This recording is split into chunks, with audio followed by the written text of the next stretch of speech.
এড়িয়ে যাওয়ার কিছু না, আমি এখানে আসছি কথা বলেন, গায়ে হাত দিয়েছেন নাকি আপনি তো শাউট করে কথা বলবেন না, আপনি একটু ওইদিকে যান, আমার কানে প্রবলেম হচ্ছে। আমি পার্সোনালি আপসেট এটা নিয়ে যে ও ছবিতে একটা যে স্টোরিটা ছিল সবাই দেখেছেন ইতিমধ্যে, ছবিটা হয়তোবা স্টোরি ছিল, স্টোরি এভাবে প্রেজেন্ট করে নাই, যে গল্পটা ছিল গল্পটা নষ্ট, আমাকে যে গল্প শুনিয়েছি সেই গল্প অনুযায়ী কাজ করে নাই, এটা সত্যতা আছে। এবং আপনি যদি কানের পাশে বারবার কথা বলেন, আমি কথা বারবার ভুলে যাচ্ছি, আসলে আমি কি বলতে চাচ্ছি আমি আসলে ভুলে যাচ্ছি। এড়িয়ে যাওয়ার কিছু না, আমি এখানে আসছি কথা বলেন, গায়ে হাত দিয়েছেন নাকি আপনি তো শাউট করে কথা বলবেন না, আপনি একটু ওইদিকে যান, আমার কানে প্রবলেম হচ্ছে। ইয়েস অর নো, গায়ে হাত দিয়েছেন কিনা, কারণ ওখানে ভিডিও করা হয়েছে, এই ভিডিওটা আপনি একটা পত্রিকাতে পাঠিয়েছেন, এই ভিডিওটা এক সংবাদ কর্মীকে পাঠিয়েছেন, এটা টোটালি ফেক।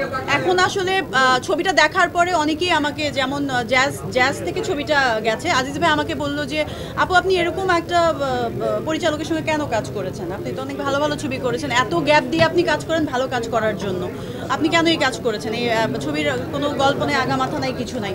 তো আমি বললাম আমার গল্প, আমাকে তো ওইভাবে যত ডেট দেওয়া ছিল সেই ডেটগুলোও ইউজ করেনি। এবং এরকম আরও যখন লিটন ভাই আজিজ ভাইয়ের সাথে কথা বললো যে ভাই দেখেন ছবিটা আসলে কি করা যায়, ও তো আমাদেরকে এইভাবে সব কিছু আসলে নষ্ট করে দিয়েছে, আজিজ ভাই বললো যে ও এটা আপনাদের আগে আসলে দেখা উচিত ছিল, আসলে সব কিছুই এভাবে উল্টাপাল্টা সব ইয়ে করে ফেলেছে। তো আমার শুটিং ডেট নিয়েও শুটিং করেনি ঠিক মতো।